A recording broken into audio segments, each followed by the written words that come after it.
return once you have stolen New World Order. We are live, continuing with your phone calls. Bob Chapman coming up at the 8 after. Tons of news I haven't even gotten to yet. We're having victories against the globalists, but we have to keep fighting. They never give up. We can never give up. The price is too high. What we will pay is too dear. Look what we've already gone through. America seized, turned into an engine of evil. It's only going to get worse. Let's talk to Brian in Ohio. Brian, you're on the air worldwide. Hey, Alex, can you hear me? Yes, sir. Okay, I was just wondering, after listening to your breakdown of the Joseph Stack situation, I do believe that they want to push us into a revolution, but why do they want to do that, since we obviously outnumber them like we do? The Joe Stack situation, the evidence really points towards false flag. And before the show ends today, I want to get back into that in the last 20 minutes, all the new developments on that front.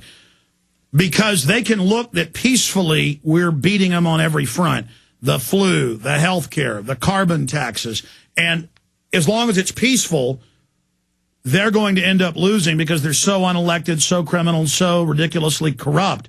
And so how do you blow up an oil well fire you can't put out? You use explosives to knock it out. They want to get an explosive revolution going. They've got operatives everywhere pushing for it, saying, why isn't Alex Jones calling for armed rebellion? He's a wimp. And you know, all these FBI guys, it comes out, who are calling for violence, it turns out are FBI, like Hal Turner and others. I mean, it's so many cases in Europe and Australia and England and the U.S. and Canada. It always comes out decades later that these are operatives. I mean, that's in some of my first films we exposed that. And so they want violence so they can paint us as the bad guys. And the whole Steck thing, again, we're a week into this now, a week and several days. Well, it happened 8 days ago. And it is leaning heavily towards staged now. We've gone over all that evidence previously. Again, I'll cover it at the end of the show today. What do you say? I don't know. That's just, I wanted your opinion on it, because it seems like, just heard you break the numbers down before, 250 million or 260 million gun owners, at least 1% of them. 150 million gun owners, 400 million guns. Okay, well, I mean, even at 1%, that's still a guerrilla war that they can't even think to win. And that's why they're putting surveillance and tracking and control in, and that's why they want to have it early before everybody wakes up. Okay. Because they intend to try to, look, our criminal government has financed hundreds of overthrows worldwide. When they have their druthers, they put dictators in over Latin American, Middle East, Central Asian, Southeast Asian, European, Eastern European countries. They like dictatorship. They want dictatorship of this global corporate structure worldwide. They are going to use violence, and so they want to have it now rather than later. All right, I see. Well, I don't mind to keep it as a soft counter-revolution like we're doing now, because just with the amount of people I've woken up in Ohio, it's amazing. Exactly. Counter-revolution of info. We're out in the open. We're honorable. We're good. Anybody meets you at a gun show and says, let's go build pipe bombs. That guy's a cop or an informant. And they'll talk to 1,000 people before they find one mentally ill person. Yeah, let's do it. I mean, most of these busts I see is they'll go to bars and they have their operatives as bartenders and people going, yeah, we ought to do something to the government. We ought to shoot some people or something. I mean, I can't tell you how many times this has happened to me, and I get in their face, follow them out to the parking lot, and it's an unmarked police car. I mean, it's just, there's no end to the scum and the criminals and the trash that these people have hired. And so they're always wanting to have busts of people that were planning violence to create that illusion, and most of the cops aren't corrupt. So the low-level cops here, my gosh, they just stopped a guy that wanted to bomb the police station. My goodness gracious, there are terrorists everywhere. I guess we do need to train to take on the American people. I guess these in-the-fetters are bad. We'll be right back, ladies and gentlemen. On the other side of this quick break, we'll take a few more calls. And then Bob Chapman, the International Forecaster, will be joining us. I'm Alex Jones. My websites are jonesreport.com, infowars.net, prisonplanet.com, and infowars.com. Transmission continues. We are into hour number 3, and I am feeling good right now. I got to tell you, all these reports of people waking up all over the world, folks calling out Herman von Rompuy in the EU Parliament as an unelected pig that he is, a tyrant. Finding out that Stephen King is a listener and a fan.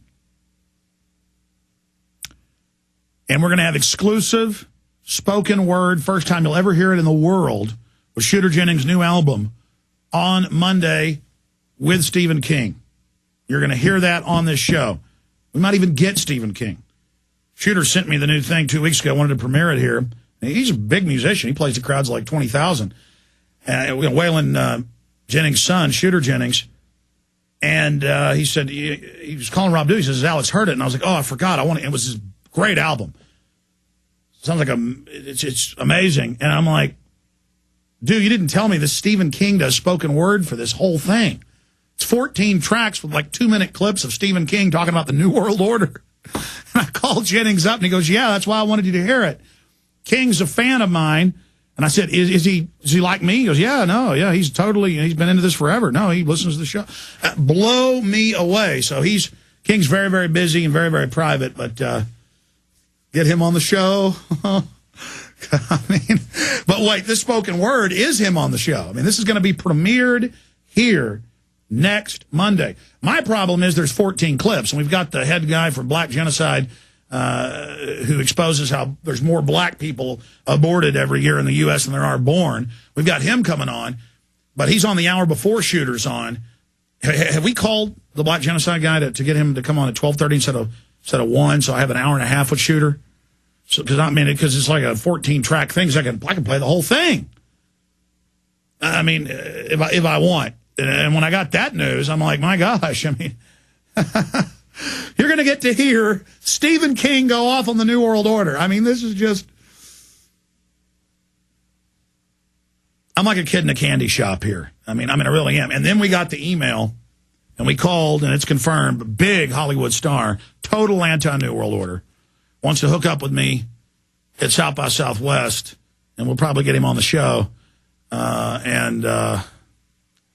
I mean, we're just hitting on all cylinders, folks. I mean, it's just, we're reaching so many people. We're having such a big effect, and all the glory goes to Yahweh. All the glory goes to my Lord and Savior.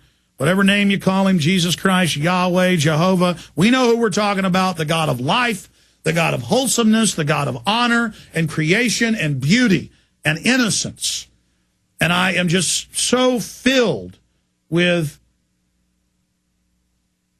God's Spirit that it's bizarre to still be fleshly and still have all this evil in me, but at my core is good. And I don't even know how to describe it, the discernment. And people think I'm articulate and charismatic. I can't even give you 1/1000th of the understanding I have and what I see. And just I know we can defeat this New World Order together. I know the New World Order will be built. It will come into fruition. But from the moment it is finally in complete control, it will start disintegrating. And it is going to wreck the planet. It is going to be a hellish war. But it's a war of the mind and the soul and the heart. And I just realized whatever happens to me and my family, I was on the right side. That's why the enemy, mainstream media, alternative, all of it, always tries to pull me down, always tries to lie, always tries to say I'm not real, because they don't want you to look into the mirror of Alex Jones and see yourself and know that you're real and that you have power. They want to pull down that idea that there's anything good in the world. That's what Satan does. No, there is good in the world. And even those of you that are turned over to evil and weakness, you can pull away from it if you can still even hear me. If you haven't hardened your heart, it's not too late to turn around like Saul of Tarsus, becoming Paul. We'll be right back, ladies and gentlemen, on the other side of this quick break with Bob Chapman.